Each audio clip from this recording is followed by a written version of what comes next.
Hello, habari za muda huu ndugu zangu. Kwenye video hii tunazidi kuendelea kuonyeshana jinsi gani ambavyo sasa unaweza kaingia kwenye akaunti yako ukafanya profile and password management, na pia kuangalia kiundani zaidi kwamba huu mfumo upoje hasa.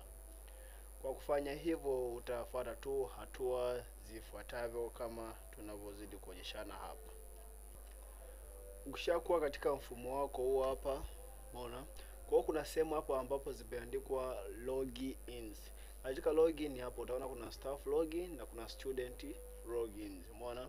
Kwa hiyo wewe kama ni mwalimu utabonyeza kwenye sehemu ambapo pameandikwa staff. Ukishabonyeza sehemu ambayo imeandikwa staff, kwa hiyo utakuja kwenye hii panel ambayo imeandikwa staff login. Hapo utaingiza username yako ama email address yako uliotumia kujisajilia kwenye mfumo. Kwa mfano hapa mimi niliingiza username yangu kama Mohamed. Pia hapa nitaweka password yangu, kisha nitabonyeza login. Nikishabonyeza login tayari nitakuwa nimeingia kwenye mfumo, na hivyo unakuwa tayari kwa ajili ya kufanya kazi zako. Na ukishaingia kwenye mfumo wako kama hivyo, utaona kutakuwa na menu nyingi. Kuna data entry, ambapo sehemu hii unaweza ukaingiza alama za wanafunzi, unaona, kwa ordinary level na advanced level. Kwa mfano ukibonyeza hapa kwenye ordinary level, chini ya data entry utaangalia kuna panel nyingi, na pia ukizidi kuscroll utaangalia kutakuwa na option nyingi tu katika mfumo. Kwa hiyo hapa utaona pia kutakuwa na settings, ambapo utakutana na settings za aina nyingi. Hapa kuna general setting ambapo unaweza kufanya settings za orientation, logo attachment, name printing, data entry heading, data entry process, na pia student sorting. Na pia hapa unaweza kukutana kuna sehemu ambapo pameandikwa logo attachment. Kwenye logo attachment hapa utaweza kuingia na kuweza kuweka kama ni nembo ya shule, basi utaweka hapo kwa ajili labda unataka labda kwenye ripoti zote zinazotoka labda unahitaji kuwe na parent kuwe na school logo au nembo ya shule. Umeona? Kwa utakuja kuupload hapa picha yote ile ambayo utahitaji wewe kuupload. Kuna vitu vingi, kuna usajili wa walimu, kuna pia usajili wa wanafunzi wa O level, wa advance, na pia kuna data management. Pia kuna mambo ya uhamisho, labda unataka kumhamisha mwanafunzi kutoka kwenye shule moja kwenda kwenye shule nyingine, pia unaweza kufanya humu. Pia hapo unaweza kupata ripoti za aina mbalimbali, kuna timetable, umeona? Kwa hiyo utatengeneza timetable kadri ya wewe unavyohitaji. Na pia ukibonyeza kwenye hii sehemu palipoandikwa menu, utaona kuna about us, privacy policy, kuna mawasiliano yetu ambayo ni contact us, kuna training center, kuna photo management, na pia unaweza subscribe, na pia kuna YouTube downloader. Hivyo basi pia kuna sehemu ambapo pameandikwa Mohamed Kazimoto hapa. Ukibonyeza kwenye drop down menu utaona kuna sehemu amekuandikia my profile. Ukibonyeza kwenye my profile utaenda kuangalia ni jinsi gani data zako zilivyokaa.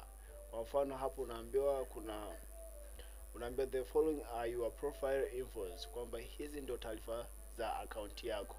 Utaona full name iko hapa, username ipo, initials hakuna, sex, subject, namba ya simu, address na class assigned, na pia kuna current date. Pia unaweza kurudi nyuma, au kama hapo ukiangalia kuna photo, unaweza kuamua kubadili picha ya akaunti yako. Kwa mfano hapo utaangalia tu kuna M kulingana na jina lako la mwanzo. Kwa hiyo ukihitaji kubadilisha utabonyeza hapa kwenye change.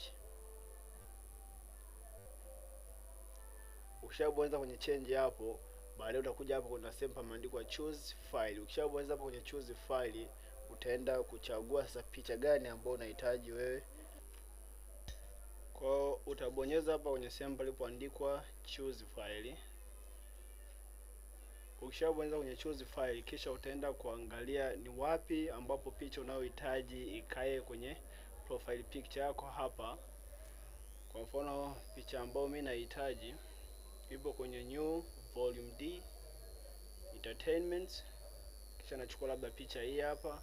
Utaona hapa picture hiyo tayari imeshachaguliwa, then unabonyeza hapa kuna sehemu ambapo pameandikwa upload. Ukishabonyeza hii sehemu iliyoandikwa upload, utaambiwa your image uploaded successfully. Utaona na current photo panabadilika. Kwa hiyo ukishabonyeza kwenye dashboard hapa, pia utaona picha yako hapa inabadilika. Kwa msingi huo, hivyo ndivyo ambavyo unaweza kubadilisha foto yako ama profile picture yako na mambo mengine. Kwa hiyo pia unapokuwa unahitaji kubadili password, utabonyeza kwenye hii drop down menu, kisha utaenda sehemu ambapo pameandikwa change password. Ukishabonyeza sehemu walipoandika change password, utafika hapa, utaambiwa weka kwanza current password ambayo unatumia kwa muda huo. Tuashumu ni moja ndio password yetu hiyo ambayo tunaiweka. Kisha hapo utaweka password ambayo ni mpya.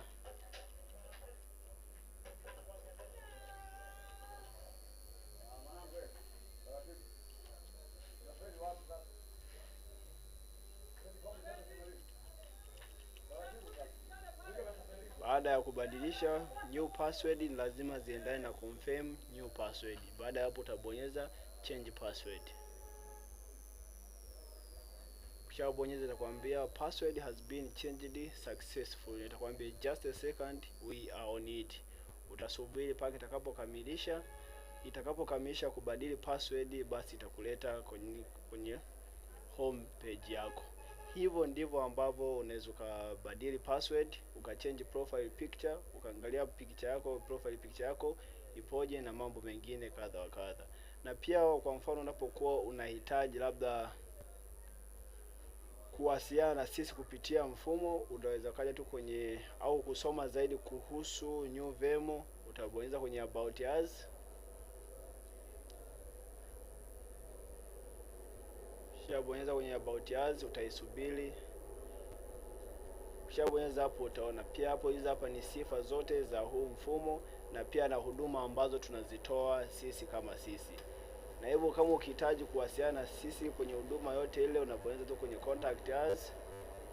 Ukishabonyeza hapa kio unaweza kututumia, unaweza kaweka jina lako, ukaweka email address yako. Baada ya kuweka email address yako hapa, utaweka na subject, je, unataka kuwasiliana na sisi kwa lengo lipi, na pia utaweka na ujumbe wako, kisha utabonyeza send. Baada ya hapo pia unaweza kutupigia simu kupitia hizi namba za simu, ama utatutumia ujumbe kwenye email address ambayo inaitwa ni info@newvemo.com. Pia ukienda kwenye pia kuna privacy policy. Hizi privacy policy hizi hapa ni sheria na kanuni ambazo huu mfumo unasimamia. Kwa hiyo mtumiaji yote inatakiwa awe anazisoma mara kwa mara ili kuhakikisha kwamba akaunti yako haifungiwi, kwa sababu mtu tu atakayeenda kinyume na sheria hizi, basi akaunti yake inaweza kufungiwa ama kufutwa kabisa. Kwa hiyo inatakiwa mara kwa mara unakuwa unasoma hizi sheria ili kuhakikisha kwamba unaendana na sheria za huu mfumo wa newvemo. Pia na hapo pia unaweza pia kuna contact us, pia kuna training center. Kwenye training center utakutana na hapa, kutakuwa na course zote ambazo zitakuwa zinafundishwa, na pia utakutana na project mbalimbali hapa kwenye training center. Bali na hivyo pia kuna photo management tool. Hii photo management tool ndo kama tulivyosema katika video ya kwanza kwamba inasaidia uchakataji wa picha. Kwa mfano hapa kuna image resizer, kuna image reducer, kuna image converter na mambo mengine kadha wa kadha. Kwa pia ukienda pia kuna subscribe here. Na kwa mfano ukihitaji kwamba kila new information ambayo inaingizwa kwenye huu mfumo uweze kutaarifiwa, unaweza tu ukaingiza email address yako. Ikishaingia email address yako tayari utakuwa umesubscribe. Ukisha subscribe hivyo, basi tutahakikisha kila update ambazo zinatokea kwenye mfumo unazipata, na ukishazipata basi unaweza kaenda nazo na ukafanya mambo mengine kadha wa kadha. Pia hapo kuna YouTube downloader. Hii YouTube downloader yenyewe inakusaidia kupakua video kutoka YouTube na kuingiza kwenye kompyuta yako moja kwa moja. Kadri tunavyozidi kuendelea, tutaona ni jinsi gani ambavyo utaweza kutumia huu mfumo. Hivyo pia, kwa mfano ukishamaliza shughuli zako zote katika huu mfumo, kuna namna ya kulog out. Na hakikisha tu kwamba kila unapokuwa unamaliza kutumia mfumo huu, hakikisha una log out, ili kuepusha kwamba labda mtu anaweza kaja kushika kompyuta yako au simu yako akajikuta ameingia kwenye akaunti yako na akafanya mabadiliko ya taarifa bila wewe kujua. Kwa hiyo hakikisha unakuwa una log out ili kuiweka akaunti yako katika sehemu salama. Kwa hiyo ili kuweza kulog out katika akaunti yako, utakuja kubonyeza hii menu. Ukishabonyeza hapa kuna sehemu umeambiwa log out. Kwa ukishabonyeza log out, basi mfumo wako utakutoa, na hivyo mtu akijaribu kuja ku access itamuomba aingize username ama email na password yake hawezi kuingia. Hivyo kama hatakuwa mmiliki wa akaunti yake, kama hatakuwa na akaunti kwenye mfumo, basi hataruhusiwa kuingia. Umeona? Kwa hiyo hakikisha unakuwa na log out mara kwa mara unapokuwa unamaliza kufanya kazi kwenye mfumo wako. Na ili ku log out, utabonyeza tu kwenye hii sehemu iliyoandikwa log out. Ukishabonyeza utaona tayari moja kwa moja mfumo unafunga baadhi ya menu zisiweze kuonekana. Kwa hivyo ndivyo ambavyo unaweza ka login ukafanya management ya password zako na profile picture management. Asanteni kwa kunisikiliza. Usisahau kusubscribe, kushare na kulike video hii. Zidi kufuatilia video inayofuata ili kuweza kuelewa zaidi. Asanteni.